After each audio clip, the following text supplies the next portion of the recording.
고민이 하나 있습니다.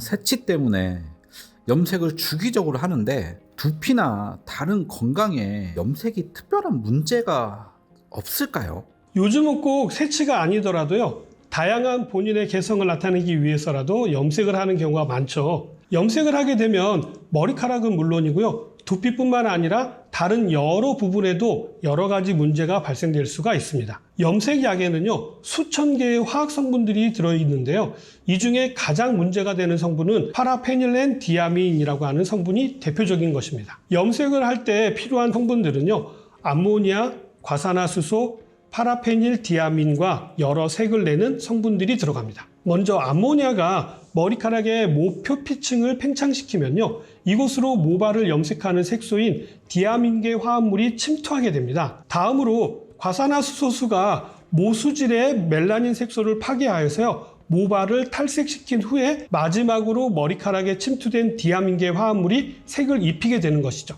이때 사용되어지는 파라페닐렌 디아민이라는 성분들이요, 문제를 일으키게 되는데요, 두피나 손을 통해서 우리 몸속으로 들어오게 되고요, 주로 간 같은 장기에 쌓이게 되면서 심지어는요, 암을 유발하는 경우도 있다고 합니다. 공기 중에 미세하게 떠다니면서 눈을 비롯하여서 코라든지 입의 점막을 자극할 수도 있죠. 염색을 할 때 눈이 실이 나거나 따끔따끔한 적이 있으시죠? 염색약 성분에 의해서 각막이 자극을 받아가지고 나타나는 증상입니다. 각막 상피가 약해져 있는 당뇨가 있으신 분이라든지 아니면 헤르페스 각막염을 앓은 적이 있으신 분들은요, 각별한 주의가 필요한 부분입니다. 안과 전문의들은요, 염색약이 각막을 자극하여서 시력에 일시적인 영향을 줄 수는 있습니다만 머리 염색을 한다고 해서 시력이 떨어지는 것은 아니라고 이야기는 합니다만, 전문적으로 염색을 하시는 분들처럼 장시간 반복적으로 노출되는 경우라고 한다면요, 각막 손상을 막기 위해서는요, 기본적으로 안경이라든지 고글로 눈을 가리는 것이 좀 더 안전하다고 이야기하고 있습니다.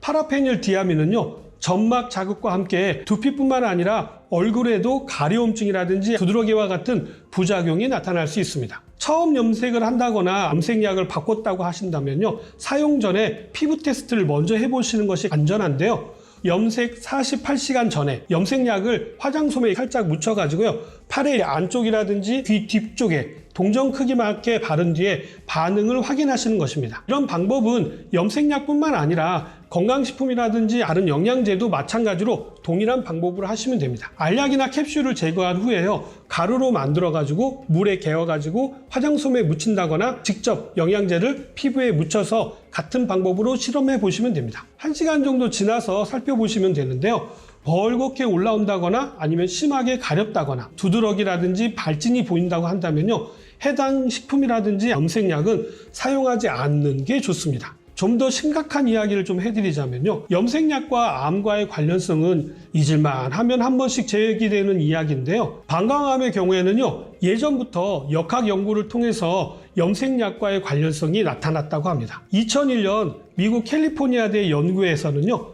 1514명의 방광암 환자와 1514명의 일반인을 조사한 결과 염색약을 한 달에 한 번 1년 이상 사용한 여성분은 방광암에 걸릴 위험이 2배 높았다고 하고요, 15년 이상 같은 빈도로 사용한 여성은요, 3배 이상 높았다고 합니다. 학계에서는요, 염색약 속에 파라페닐렌 디아민 성분이 대사되면서 방광에 머물게 되고요, 이로 인해서 방광세포의 변이를 유발시켜서 암을 일으키는 것으로 추정하고 있는데요, 방광암의 가장 확실한 원인으로 꼽히는 것이 흡연인데, 흡연을 하시는 분들은 각별히 염색을 자제하시고요, 염색을 하셔야 하는 경우라고 한다면 파라페닐렌 디아민 성분이 없는 염색약을 쓰시는 것이 좀 더 안전하겠죠. 유방암과 난소암에도 위험하다라고 하는 연구 결과도 있는데요, 2020년 오스트리아 빈 의대 연구팀은요, 약 11만 7,200명의 여성을 대상으로 암 발생, 사망 여부와 염색약과의 노출된 상태,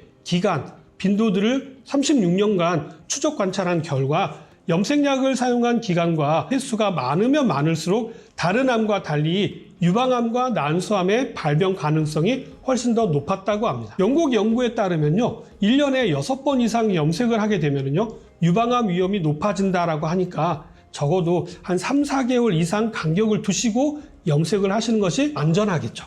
염색을 할 때 두피가 따갑기도 한데 평소에 두피와 모발의 건강을 지키려면 어떻게 하는 게 좋을까요? 일단 염색을 하시려고 마음을 먹은 날에는요, 머리를 감지 않는 것입니다. 샴푸를 하지 않게 되면은요, 두피에 각질이라든지 피지막이 있기 때문에요, 염색약이 머리카락이나 두피를 공격하는 빈도를 조금이나마 막을 수 있기 때문입니다. 피지가 너무 많이 나와서 머리를 감아야 하는 경우라고 한다면요, 최대한 낮은 온도의 물로 최소한의 샴푸를 이용하여서 머리를 감는 것이 좋겠죠. 따뜻한 물로 머리를 감게 되면요, 모공이 열리게 되고요. 그 모공이 확장된 경우에는요, 약물 성분이 모공 안으로 침투될 가능성이 커지기 때문에 주의가 필요하고요. 두피에도 염증을 유발할 수가 있기 때문에 각별한 주의가 필요합니다. 그렇다고 해서 염색 전에 린스나 컨디셔너 같은 것을 두껍게 바르게 되면요, 염색약이 잘 먹지를 않아서 원하는 염색을 하지 못하게 되는 경우도 있기 때문에 염색 후에 두피를 관리하는 것도 아주 중요한데요. 염색을 하고 나서 머리를 감아도 두피의 모공에 염색약 성분이 남아있게 됩니다. 3일 정도 후에는 두피를 스케일링 하면서 모공 안에 남아있는 염색약 성분을 제거해 주시는 것이 중요한데요. 두피 스케일링 하는 방법으로는요,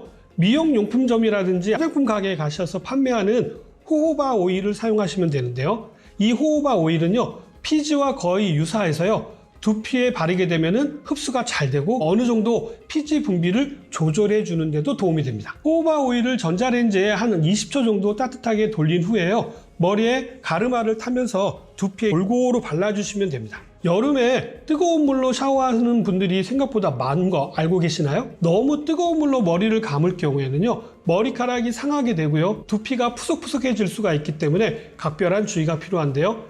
머리카락이나 두피를 보호하는 역할을 하는 유분까지 과도하게 씻겨 내려가기 때문입니다. 일반적으로 몸을 씻는다거나 아니면 샤워를 할 때도 너무 뜨거운 물로 하지 않는 것이 좋고요. 탈모가 고민인 분이시라고 한다면 최소한 머리를 감을 때만이라도 미지근한 물을 사용하시는 것이 좋습니다. 드라이기의 열풍도 주의가 필요한 부분입니다. 헤어 드라이기에 의한 열 손상 또한 탈모를 악화시킬 수가 있는데요. 건강상으로도 많이 안 좋은데요. 우리가 사용하는 전자제품 중에서 전자파가 가장 많이 나오는 것이 바로 헤어 드라이기입니다. 전자파 하면 전자레인지를 생각하시는 분들이 많으신데요. 전자레인지의 경우에는요, 우리 몸으로부터 많이 떨어져 있기 때문에 거의 영향을 미치지 못합니다. 가능하면 헤어 드라이기는요, 사용 시간을 최소화하시는 것이 가장 좋고요. 머리카락이 긴 여성분의 경우에는요, 모발 손상이 심해지기 때문에 말리는 시간이 길어지더라 하더라도요, 찬바람과 수건을 충분히 이용하셔서 사용하시는 것이 가장 바람직한 방법입니다. 열풍보다는 냉풍을 이용하시는 것이 도움이 됩니다. 헤어 드라이기처럼 의외로 우리 생활 속에 모발이나 두피를 상하게 하는 것들이 더 있나요? 샴푸에도 유통기한이 있다는 사실을 인식하고 있는 분들은 생각보다 많지 않으실 겁니다. 샴푸에도 유통기한은 있다는 것은 성분에 따라서는요, 쉽게 상하고 변질될 수가 있다는 것을 의미하는 것이죠. 오래된 샴푸를 무작정 사용하시는 것은 좋은 방법이 아니고요. 일부 물을 타서 사용하시는 분들도 계시는데 이 방법도 좋은 방법은 아니라는 것입니다. 미국 건강정보 매체인 웹MD에 따르면요, 유통기한이 지난 샴푸는 화학적 변화를 겪은 탓에 샴푸의 기능을 제대로 하지 못할 수도 있고요. 두피에 자극을 줘서 비듬이라든지 가려움증은 물론 탈모 증상까지 유발할 수 있다고 경고하고 있습니다. 샴푸를 손에 덜었을 때요, 매끄럽게 미끄러지지 않고 덩어리가 젖었다고 한다면요, 샴푸가 변질됐다라는 신호이기 때문에 사용하지 않는 것이 좋겠죠. 오늘은 특별히 염색하실 때 주의하실 점에 대해서 말씀을 드렸는데 어떻게 좀 도움이 되셨나요? 저는 다음에 좀 더 도움이 될 만한 내용 가지고 다시 찾아뵙도록 하겠습니다. 감사합니다.